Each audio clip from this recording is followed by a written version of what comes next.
Welcome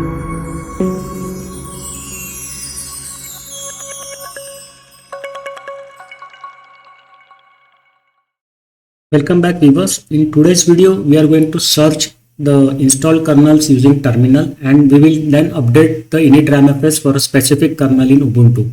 So these commands will work in any Debian or Ubuntu based Linux distributions.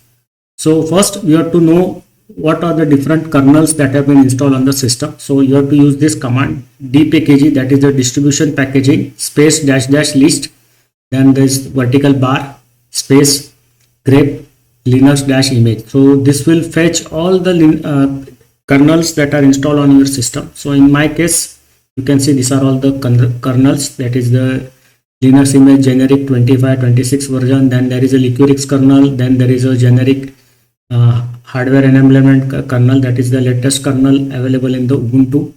So I had used this in the, I think it was in Jammy Jellyfish version of Ubuntu, so 22.04.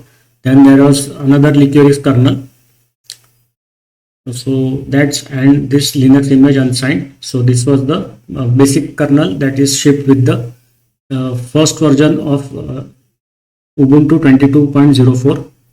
so these are all the kernels that were available. So once this is done, now you can update the initramfs of any or all of these kernels. So in this particular video we are going to do the initramfs update for one of the kernels, that is 6.5.0-26 generic. So this kernel we are going to update its initramfs. So here you can use this command sudo update-initramfs -c-k, and you have to just specify the kernel version only.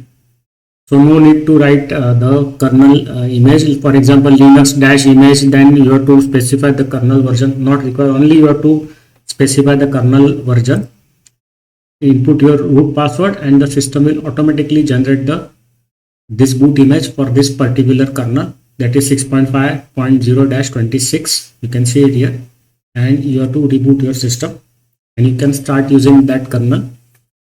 So that's it for today's video. See you in some other video with more technicalities of Linux. Bye bye.